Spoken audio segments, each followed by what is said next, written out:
नमस्कार दोस्तों, stock market studies में फिर से एक बार आपको बहुत-बहुत स्वागत है। तो आज यहाँ पे मैं डिस्कशन करूँगा कुछ इम्पोर्टेंस कंपनी के अपडेट के बारे में।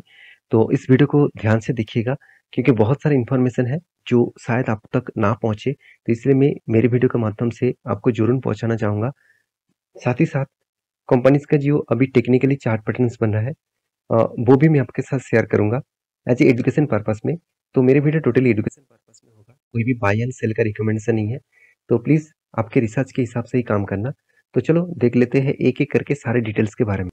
तो सबसे पहले जो कंपनी है जिसका नाम है राजेश एक्सपोर्ट। तो राजेश एक्सपोर्ट आप सभी जानते हैं इंडिया के second largest jewellery making company था मतलब कंपनी अभी सेकंड लार्जेस्ट कंपनी नहीं है। कंपनी इंडिया के थर्ड लार्जेस्ट कंपनी बन चुके हैं क्योंकि सेकंड पोजीशन में अभी कौन आया देखा जाए तो कल्लन ज्वेलर्स। तो कल्लन ज्वेलर्स सेकंड पोजीशन में आ चुके हैं और नंबर वन में टाइटन है। तो टाइटन के तो आसपास कोई जा नहीं पाएंगे क्योंकि टाइटन का जो मार्केट कैप है वो देखेंगे तो करीबन 2,70,000 करोड़ के आसपास है। और कल्लन ज्वेलर्स का कितना, करीबन 18,000 करोड़ के आसपास। और राजेश एक्सपोर्ट के कितना, 15,000 करोड़ के आसपास। तो मेरे कहने का मतलब है कंपनीज के इस तरीके से हालत होने के पीछे कारण कौन सा है। एक चीज मैं आपको बता दूं, आपको लग रहा है कि कंपनी खराब है, ऐसे बिल्कुल मत सोचना।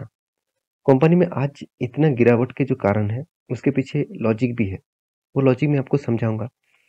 उससे पहले एक चीज देख लेना, जितने सारे इसका कंपटीटर है उस हिसाब से देखा है तो सबसे कम कर्जा लेकर किसने बैठे हुए हैं, वो है राजेश एक्सपोर्ट।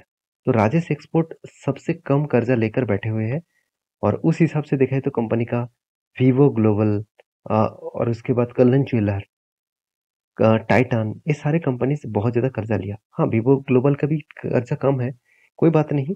मैं यहाँ पे राजेश एक्सपोर्ट के बारे में बातचीत कर रहा हूँ।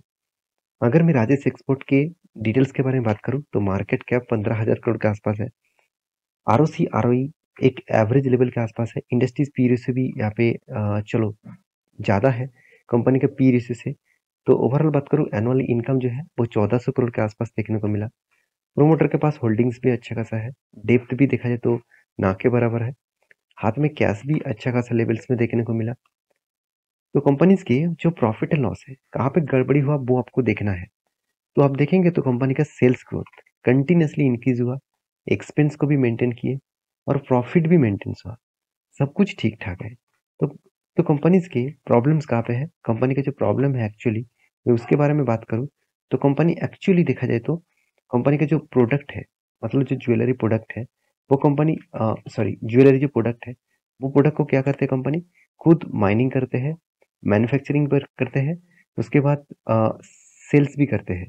तो खुद सारी चीज एक साथ करते हैं, उसके साथ ट्रेड भी करते हैं, मतलब अ, दूसरों को बेचते भी हैं, मैन्युफैक्चरिंग करते हैं, माइनिंग भी करते हैं, सब कुछ एक ही साथ करते हैं। तो सब कुछ करने के लिए कंपनी को ज़्यादा से ज़्यादा बिजनेस कहाँ पे चलते हैं, यूएस मार्केट में। तो यूएस यूके इस तरीके से मार्केट में कंपनी का बिजनेस चलते हैं। तो जहाँ पे आज रिसेशन के चलते हुए और इकोनॉमिक स्लो डाउन के चलते हुए इकोनॉमिकली क्राइसिस है, थोड़ा सा क्राइसिस है। तो उस क्राइसिस के कारण ये जो प्रोडक्ट है, ये जो लग्जरीज प्रोडक्ट है, इसका डिमांड कम हो गया और इसका डिमांड कम होने के कारण शेयर के ऊपर प्रेशर है। नहीं तो ओवरऑल सब कुछ आपको ठीक दिखेगा। अगर देखिए कंपनी में खराबी होता तो इंस्टीट्यूशन सबसे पहले माल बेचकर भाग जाता। क्या इंस्टीट्यूशन भागा है? बिल्कुल नहीं। एफआईएस और डीएस के पास उतना ही होल्डिंग है, उल्टा डीएस ने होल्डिंग्स को इंक्रीज किया और पब्लिक के पास भी होल्डिंग्स है और प्रोमोटर के पास भी होल्डिंग्स देखने को मिला। तो ओवरऑल बात करूँ तो कंपनी के जो चार्ट पैटर्न है उसके बारे में डिस्कशन करूँ तो राजेश एक्सपोर्ट के कुछ इस तरीके से आपको लेवल्स दिखेगा। मैं आपको पहले भी मेंशन किया था कि राजेश एक्सपोर्ट के ऊपर देखिए बहुत बार एक ट्रेड बना है, बहुत बार। और वो भी ट्रेड कौन सा, रेंज ट्रेड का। तो देखिए यहाँ पे रिटेस्ट किया और यहाँ पे टारगेट दिया, यहाँ पे कंपनी एंट्री लिया और यहाँ पे टारगेट दिया, यहाँ पे एंट्री है, यहाँ पे टारगेट है, फिर से यहाँ पे एंट्री है और यहाँ पे टारगेट बना, फिर से यहाँ पे एंट्री है, यहाँ पे टारगेट बना, फिर से एक बार देखिए एंट्री लेवल बन चुके हैं। इसका मतलब इजीली यहाँ पे टारगेट बन सकते हैं। अगर इसका टारगेट लेवल बन रहा है वो कितने परसेंट का, 35% के आसपास टारगेट लेवल बन रहा है। तो 35% का टारगेट पाने के लिए आपके पास पेशेंस होना चाहिए क्योंकि इस तरीके से बार बार जो इस तरीके से रेंज क्रिएट कर रहा है, वो आपको क्या लग रहा है कि यहाँ पे पब्लिक नहीं कर रहा है? ऐसे बिल्कुल भी नहीं। यहाँ पे ऑपरेटर इस तरीके से ऑपरेट करके पैसा कमा रहा है। देखिए 30% गेम और वो भी 2 मंथ के अंदर-अंदर, तो इससे बड़ी चीज़ और क्या हो सकती है? तो सोचिए इस तरीके से परफ़ॉर्मेंस फिर से एक बार आपको यहाँ पे देखने को मिला है, तो आप उस हिसाब से डिसीज़न लेना। मैं ऑब्वियसली कुछ पॉज़िटिव डिसीज़न लेने वाला हूँ औ और उसके बाद मैं आपके साथ ज़रूर शेयर करूँगा। नेक्स्ट जो कंपनी जिसके बारे में डिस्कस करूँ उसका नाम है कैंपस। तो कैंपस एक्टिववेयर इंडिया की 3rd लार्जेस्ट फुटवियर कंपनी है। अगर फुटवियर इंडस्ट्रीज़ के बारे में बात करूँ तो रिलैक्सो, बाटा ये दोनों ही लीडर्स कंपनी है। उसके बाद अगर किसी के नाम आते हैं वो है कैंपस का। तो कैंपस भी कोई छोटा-मोटा कंपनी नहीं है, 9,200 करोड़ के आसपास है। तो आपको मन में ये भी होगा कि सर 9,200 करोड़ मतलब एक तो स्मॉल कैप टाइप कंपनी है, इसको क्या बड़ा कंपनी बोल सकते हैं? देखिए उसका कंपटीटर के हिसाब से देखा जाए तो कंपनी बड़ा है। तो कंपनी उसके बाद जितने सारे कंपनीज़ हैं, वो तो 1000 करोड़ भी नहीं नहीं पहुँच पाए। तो फिर भी इस कंपनी 9,200 करोड़ तक पहुँच पाए। तो कंपनी में एक लेवल स्ट्रेंथ आपको दिखेगा। कंपनीज़ का क्वार्टरली रिजल्ट के सॉरी कंपनी का प्रॉफिट एंड लॉस के बारे में बात करूँ, देखिए हर साल में कंपनी सेल्स को इंक्रीज़ किया और उस हिसाब से कंपनी एक्सपेंस को भी यहाँ पे मेंटेन्स किए और उस हिसाब से कंपनी का ऑपरेटिंग प्रॉफिट मार्जिन भी इंक्रीज़ हुआ। तो सब कुछ धीरे-धीरे करके इंक्रीज़ हुआ, प्रॉफिट भी इंक्रीज़ हुआ। कंपनी का sales growth, profit growth, return of equity सब कुछ बेस्ट लेवल में है। सिर्फ एक ही नेगेटिव पॉइंट है, वो है कंपनी का रिटर्न। तो कंपनी पब्लिक को और इन्वेस्टर को जो रिटर्न दिया, वो अराउंड 30% के आसपास लॉसेस दिया और इसी लॉसेस का फ़ायदा आपको उठाना चाहिए मेरे हिसाब से। जब कोई कंपनी का हर पैरामीटर ठीक-ठाक है, रिज़र्व भी ठीक है, बोरिंग्स भी कम है, फिक्स एसेट भी ठीक-ठाक है, तो उस कंपनी में एक स्ट्रेंथ लेवल तो आपको दिखेगा। इन्वेस्टर के बारे में बात करूँ तो इन्वेस्टर भी देखिए कंटिन्यूअसली देखिए होल्डिंग्स को इंक्रीज़ किया। इसका मतलब सही टाइम आ गया कंपनीज़ के ऊपर एक बड़ा कुछ मोमेंटम होने का। देखिए मैं बार-बार आपको बोल रहा हूँ कि यहाँ पे जो लेवल्स क्रिएट हुआ, अगर मैं टॉप लेवल से डाउन लेवल तक देखूँ, तो अराउंड 50% के आसपास क्रैश हो चुके हैं। और इस 50% के क्रैश होने के कारण मैं आपको ज़रूर बताऊँगा क्योंकि इसका रॉ मटेरियल्स का जो कॉस्ट है, वो इंक्रीज़ हो गया था और इस रॉ मटेरियल्स इंक्रीज़ होने के कारण शेयर के ऊपर यहाँ पे करेक्शन देखने को मिला है। तो ओवरऑल बात करूँ कंपनी वही रेंज को रिटेस्ट किया जिस रेंज से कंपनी स्टार्ट हुआ था और स्टार्ट होने के बाद एक बिग जर्नी हुआ था। मेरे हिसाब से वही लेवल को वो बार-बार रिटेस्ट कर रहा है, तो वो इसका मतलब है वो लेवल को वो तोड़ नहीं पा रहा है। तो इसका मतलब एक यहाँ से बड़ा-सा रैली फिर से देखने को मिलेगा और अगर यहाँ पे लेवल तक यहाँ पे नीचे लेवल से टॉप लेवल तक अगर कंपनी अचीव करे, तो अराउंड आपको ये 100% का गेन मिल सकता है। फंड आपको डबल होने का चांसेस है। तो मैं फिलहाल इंतज़ार कर रहा हूँ। मुझे थोड़ा-सा इस रेजिस्टेंस को ब्रेकआउट देखना है। इस ब्रेकआउट के बाद में एक बड़ा-सा एंट्री लेने के लिए ज़रूर सोच रहा हूँ। तो फिलहाल के लिए इंतज़ार करना, कभी भी लेवल्स बने मैं आपके साथ ज़रूर शेयर करूँगा। नेक्स्ट जो कंपनी जिसके बारे में बात करूँ उसका नाम है IGL, Indraprastha gas limited. India की जितने सारे पॉपुलर कंपनी है गैस डिस्ट्रीब्यूशन जितने सारे कंपनीज़ हैं, उनमें से इंद्रप्रस्थ गैस लिमिटेड एक पॉपुलर कंपनी है और नंबर 1 कंपनी है।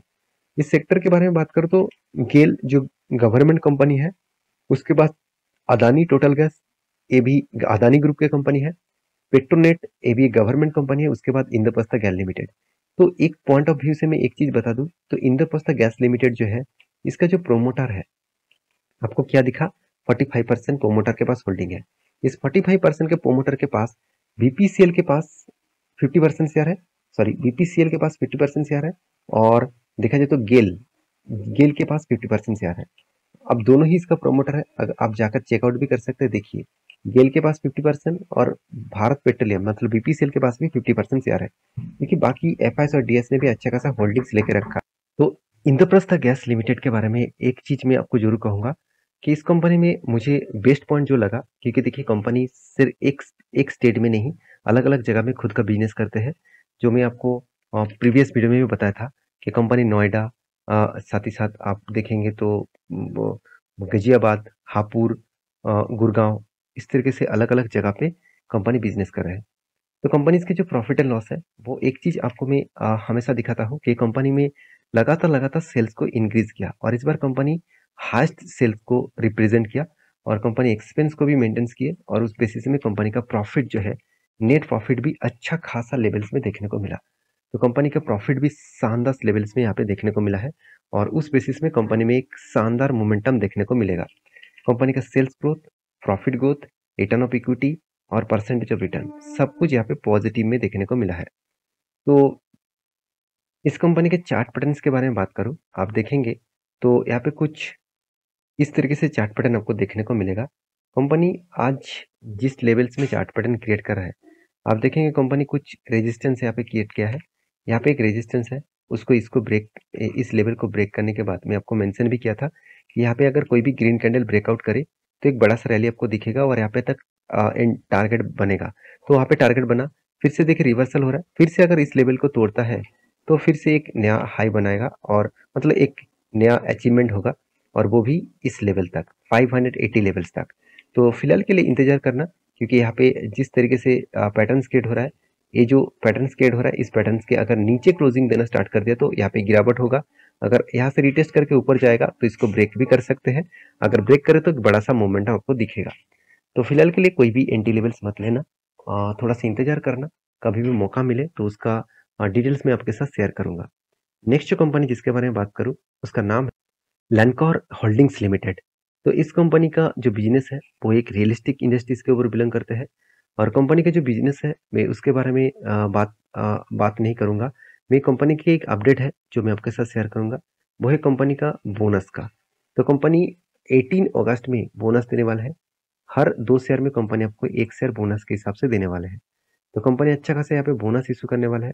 तो मेरे हिसाब से इस बोनस के चलते हुए कंपनी में अच्छा खासा एक ग्रोथ देखने को मिल सकता है। तो फिलहाल के लिए कंपनीज के बारे में एक ही बात कहूंगा, बोनस के चक्कर में, स्प्लिट के चक्कर में किसी भी कंपनीज के ऊपर निवेश मत करिएगा। आप उस कंपनी के ऊपर रिसर्च करिए, कंपनी के पर सब कुछ ठीक ठाक है तभी उस कंपनी के ऊपर कुछ डिसीजन जरूर लेना। तो आई होप वीडियो आपको अच्छा लगे तो प्लीज़ लाइक करना और इसी तरीके से भी इन्फॉर्मेशन पाना है तो चैनल को सब्सक्राइब भी करना। ये वीडियो टोटली एजुकेशन पर्पस में था, कोई बाय एंड सेल का रिकमेंडेशन नहीं था। आप स्टॉक मार्केट के बारे में जानकारी, आपको मेरा काम है जानकारी देना, जानकारी लेकर आपको रिसर्च करके ही काम करना पड़ेगा। तो मिलते हैं नेक्स्ट वीडियो में, तब तक के लिए अच्छे से रहिए, अपने ख्याल रखिए, बाय बाय।